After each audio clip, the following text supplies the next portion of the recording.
Na san sotin ina kankanin yaro shi ma ya sanni, in yi kuka in yi shagwaba mama da abba su rarrashe ni.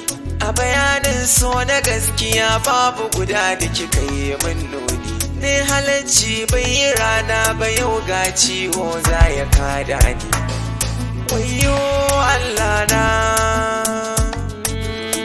Assalamu alaiki ya mai ganin kanta kamar 'yar sarauniya, ba kya laifiya mai ki gyara ba wuya kin dauki zuciya. Magana jari ki je bincika menene rawanin tsiya, yau tura ta kai gaban gona je mai sannanin wuya. Ai ba ke kadai bace, ranaku an yi su sun wuce, ciwon ƙaunar ki ya fice, ciwon kaina. So ba dole cikin hakika shi ɗan ra'ayi ne, ko bayan raina dole kice aiwa na gwani ne. Dai iya ƙoƙari na, wayyo Allah na, kanki nai da na sani,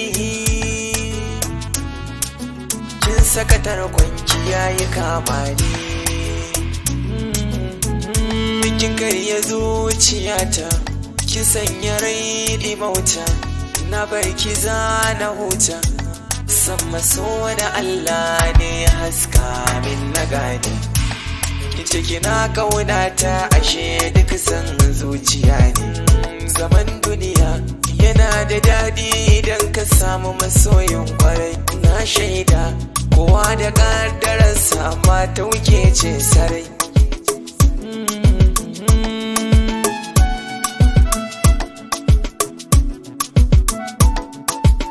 Nai zaton nai halacci za ki gwada mai shi iya wuya, ashe dai kuskure nai silarki na kori gudar masoyiya. Dukkanin ɗan adam rayuwa ta saba ya rasa kaddara, wasu soyayya waɗansu cuta, wasu ko 'ya'ya suke jira, wasu kuwa an ba su komai sai dai 'ya'ya masu gagara. Kaddara ta ne ta soyayya ta fito ta tsakanin tunzura, wani abu ne a zuciya da ya hana jiki ya wataya, so ta makar wahainiya, gashi abun farin ciki ne